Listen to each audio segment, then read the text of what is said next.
இப்போ நம்ம நினைத்தாலே நிற்கும்ல யாரை பற்றி பார்க்க போனால் பொதுவாகவே ஒரு மனுஷனோட வாழ்க்கையில் எவ்வளோதான் நிறைய அவார்ட்ஸ் நிறைய அப்ரிசியேஷன் கிடைச்சாலுமே பேரண்ட்ஸ் கிட்டேருந்து வர அந்த ஒரு சில வார்த்தைகள் இருக்குது தெரியுமா, நீ நல்லா பண்ணக்கண்ணா, அதை விட ஒரு பெரிய அவார்ட் கட்டியவே கிடையாது. இதே மாதிரி தான் மாஸ்டர் படத்தோட ஆடியோ லான்ச்சில் விஜய் சாரோட பேரண்ட்ஸ் நம்ம S.A. Chandrasekhar sir and Shoba ma'am ரெண்டு பேருமே ஸ்டேஜில் விஜய் சாரை பற்றி சொன்ன விஷயங்களாக இருக்கட்டும், அவங்க ஷேர் பண்ண மொமெண்ட்ஸாக இருக்கட்டும், அவ்வளோ அழகாக இருந்துச்சு அதை பார்க்கறதுக்கு. இதை பற்றி நான் சொல்லி நீங்கள் கேட்கறத விட பார்த்தா இன்னும் பியூட்டிஃபுல்லாக இருக்கும். அந்த மொமெண்ட் இப்போ உங்களுக்காக. எல்லாருக்கும் வணக்கம். நான் எதிர்பார்க்கல மேடை கூப்பிடுவாங்கன்னு,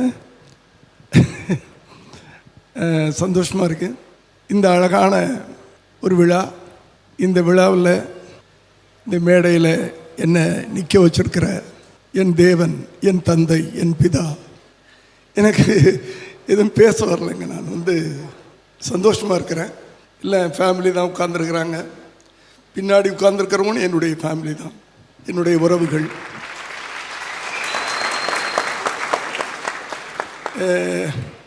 உண்மையிலே சந்தோஷத்தில் பேச வராதுன்னு கேள்விப்பட்டிருக்கேன். இப்போ திடீர்னு ஷாக், பேச முடியல. எல்லாருக்கும் வணக்கம், நன்றி.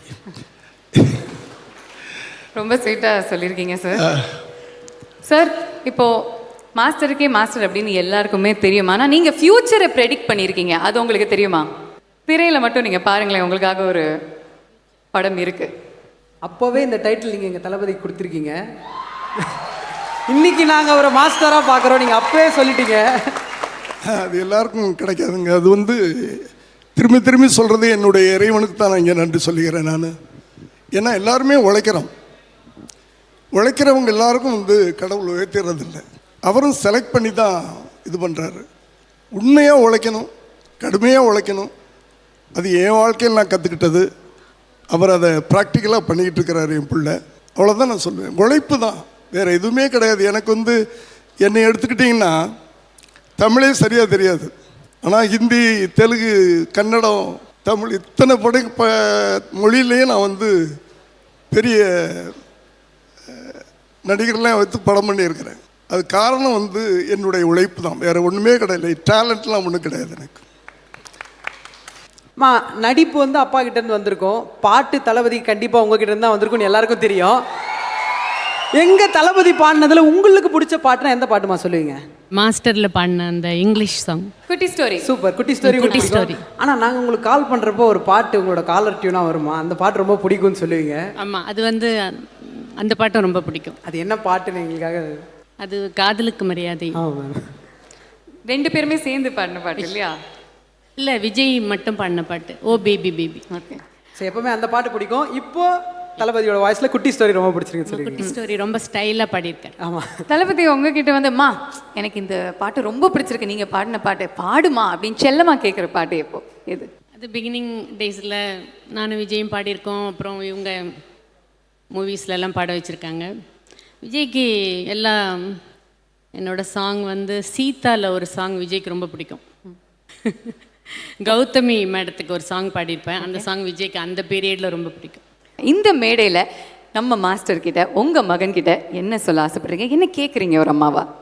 விஜய் என்னை ஹக் பண்ணணும், அவ்வளோதான். ஒரு அம்மா ஆசைப்படுற விஷயம் அவ்வளவுதான்.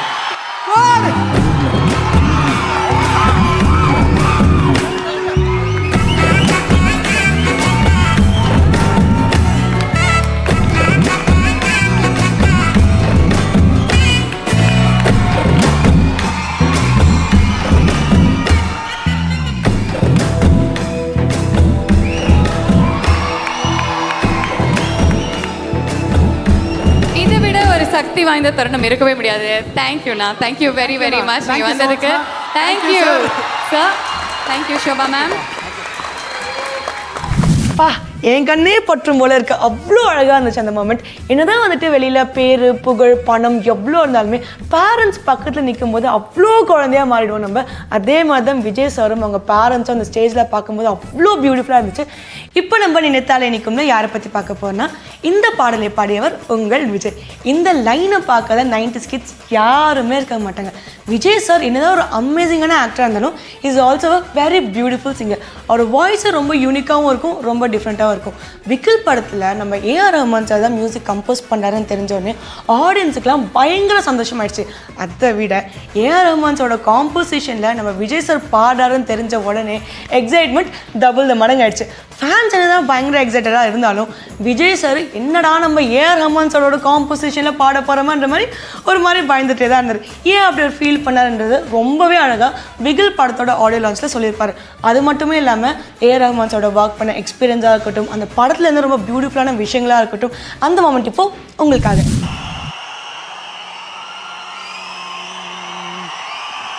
நெஞ்சுக்குள்ள குடியிருக்கும் நம்ம சனம் வெறித்தனா இன்னும் இப்போ லோக்கலுனா நம்ம கெத்தா ஒல்லாத்தனு. ஆமா அழுக்கா இருப்போம், கருப்பா கலையா இருப்போம், ஒன்னா உசுரா இருப்போம். புள்ளிங்கோ இருக்காங்க வேற இன்னும் போனோரா படி ரசவா நிப்பேண்டா என்னோட கில்ல மேல. யாருக்கும் தவளுண்டு நீ இல்ல தவளத்தாவே நில்லு என் ஆளு நண்பாளி. நெஞ்சுக்குள்ள குடியிருக்கும் நம்ம சனம் வெறித்தனம் இன்னும் இப்போ லோக்கலுனா நம்ம கெத்தா எல்லோ.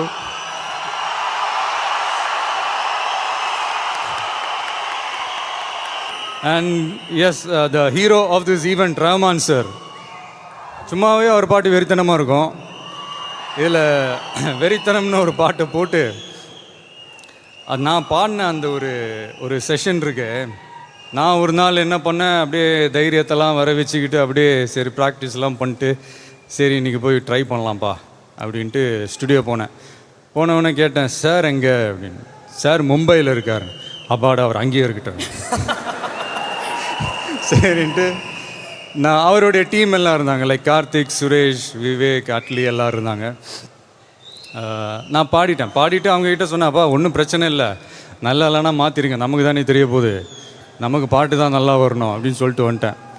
ஒரு 3-4 டேஸ் கழிச்சு அட்லிக்கிட்டேருந்து ஒரு மெசேஜ் வருது, ரஹ்மான் சார் உங்களை கூப்பிட்டு விட்டாரு. என்னடா சொல்கிற, எதுக்குடா அப்படின்னு.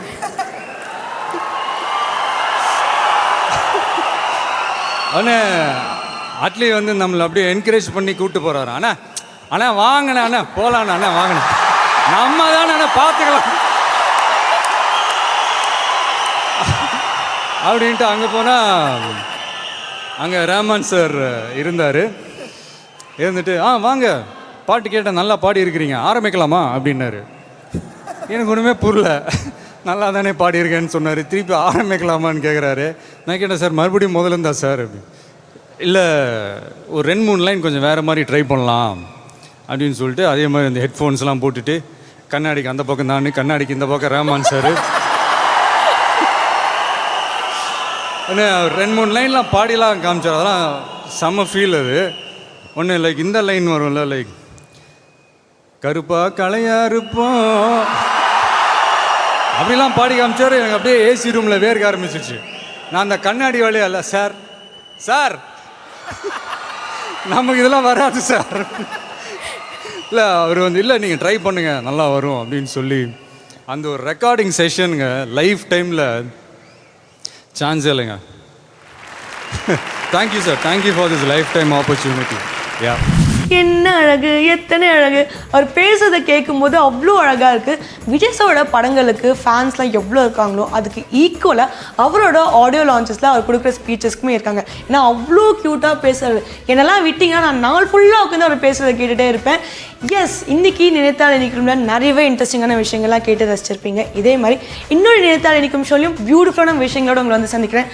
Until then, this is Deepshit Blessy signing off from நினைத்தாலே இனிக்கும்.